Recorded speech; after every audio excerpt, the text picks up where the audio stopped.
The male best. The reason why I have observed, and you can let me know you're a woman, that a lot of heterosexual black women will gravitate to homosexual black men within their social circle is a homosexual black male is more open to and less defensive about engaging and entertaining a conversation about emotions and trauma.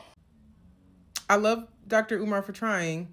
I use that term vaguely, but no, that's not why. Honestly, a lot of the reason why women are perfectly fine with being around and having long-term friendships with men who are homosexual is because of the fact that they are safer. They are significantly safer.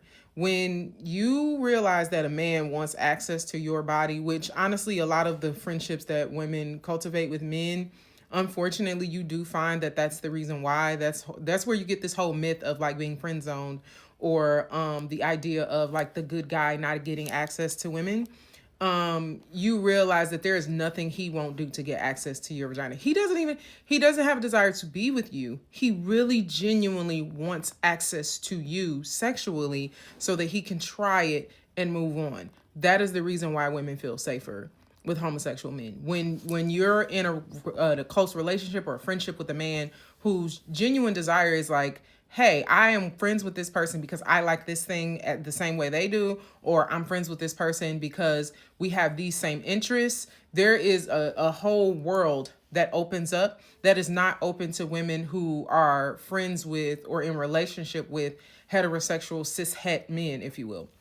A lot of times with men, they see you as a body part and a mouthpiece, and they're not interested in sharing their trauma outside of the ways that that trauma gets them access to you. They'll share their feelings. They will talk about how they dog died when they was 12 and how they felt about it and how the grandma died last year and how horrible it was and how they just couldn't get over it.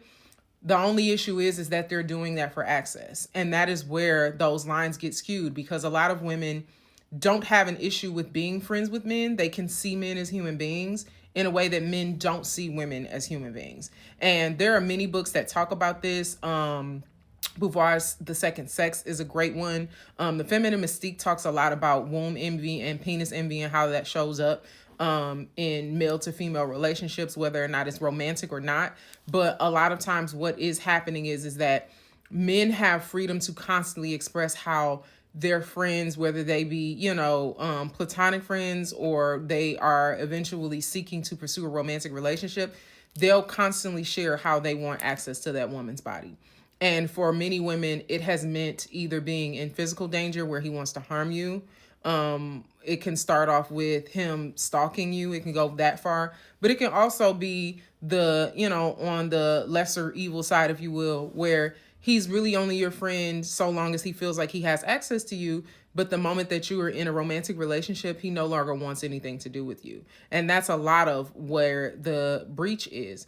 Men don't have an issue with sharing. They have an issue with sharing by way of being a human being and having a human connection, in lieu of being the kind of person who really just wants to share in order to get access to your body.